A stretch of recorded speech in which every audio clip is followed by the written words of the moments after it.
Nasabi ko po sa kanila na paalisin yung mga itim.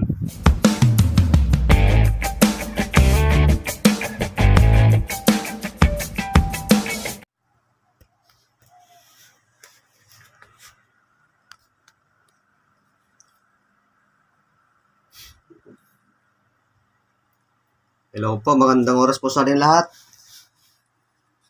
Yan, meron naman po tayong bago po. Yan, napakagandang mutya po. Napakagandang bato.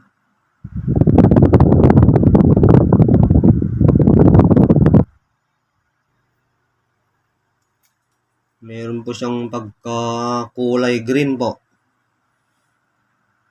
May pagkakulay green.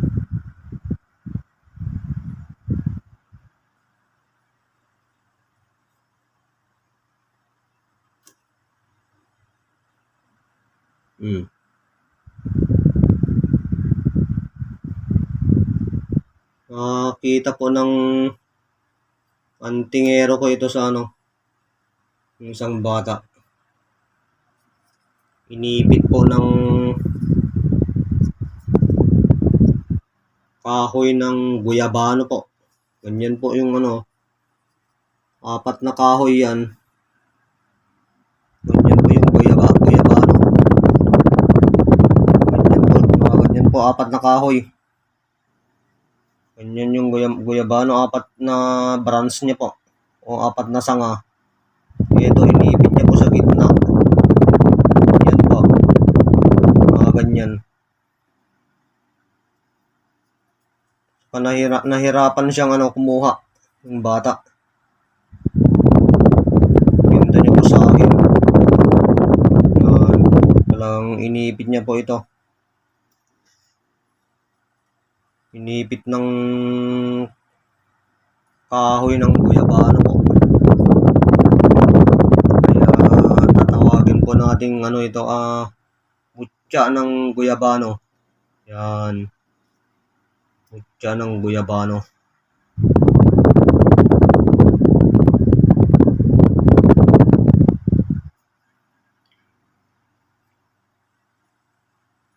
Mutya ng guyabano po.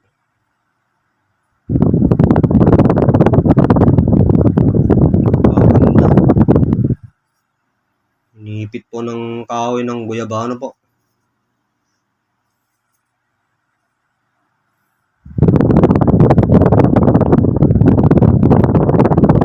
Lahat po ng mutya po yan pampaswerte sa lahat ng negosyo at lakad po. Meron po kayong mga tinatawag mutya po dyan. Meron po kayong tinatawag mga mutya.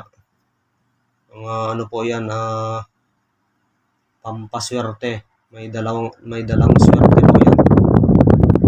Sa kayong mga kakaibang bagay po. Halimbawa, yung mga kambal na dahon, mga ganun po.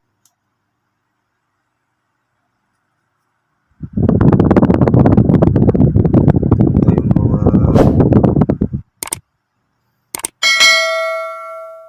may dalang swerte po ang mga mutya po. At meron din pong sariling may pang protection po yan. May dalang pang protection. Sakang mga mutya po, pwede po nating ibabad sa mga pag ma-cleansing na po natin. Na-cleansing ko na po mga ito Binababad ko po sa asin po.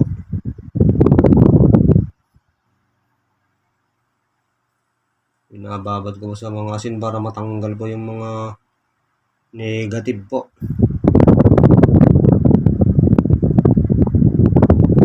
Matuuna po yung mga kamalasan nyo dyan, mga negative elements. Tapos binabanlawan ko ng tubig yan.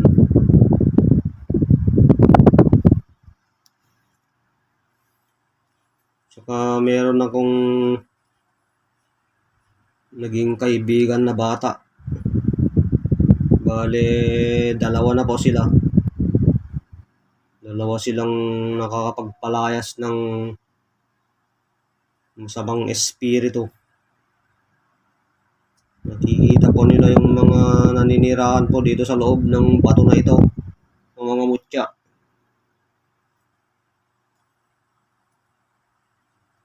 Nasabi ko po sa kanila na paalisin yung mga itim.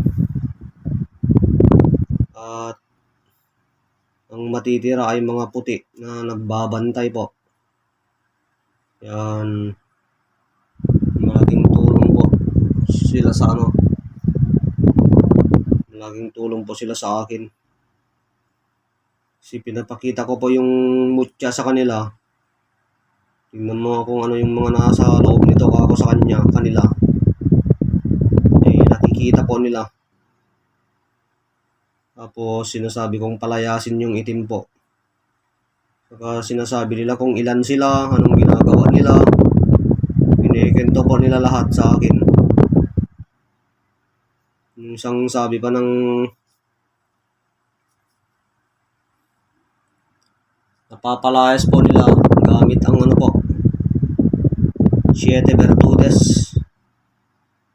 Siete Virtudes po yung Siete Virtudes po yung ibinigay ko sa kanila. Napakalupit po ng Siete Virtudes po. Pinapahawak ko po sa kanila yung Siete Virtudes, tapos tinitignan po nila yung itong bato na ito. Tine-train ko po sila. Parang sundalo, tine-training ko po sila. Nakikita po nila yung mga nagbabantay na itim po dito. Tapos tinatanong ko kung ilan sila, ganun. Anong ginagawa nila.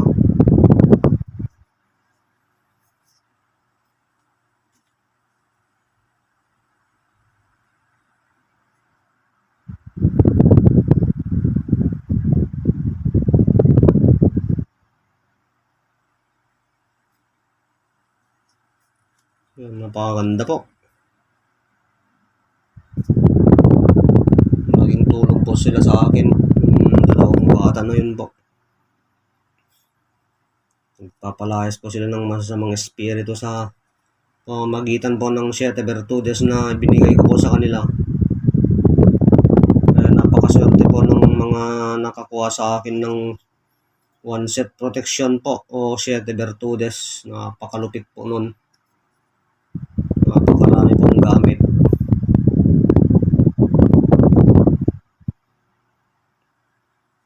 Yung number ko po pala 090575475888. 090575475888. Or Facebook account ko po, Ronald Suelo. SUELO Suelo. Ronald Suelo. Yung may nakasulat po na Jesus Christ po sa tabi ng profile picture ko po. Saka nang gagamot po ako ng libre po kahit piso po. Hindi po ako naniningil kahit piso. Bilang pagtulong ko po ito sa aking kapwa. Yan. Napakaganda po. Mutya ng tatawagin po natin mutya ng guyabano. Nakuha po sa katawan niya po. Inipit po niya. Napakaganda po. Parang may pagkakulay green siya. Oh.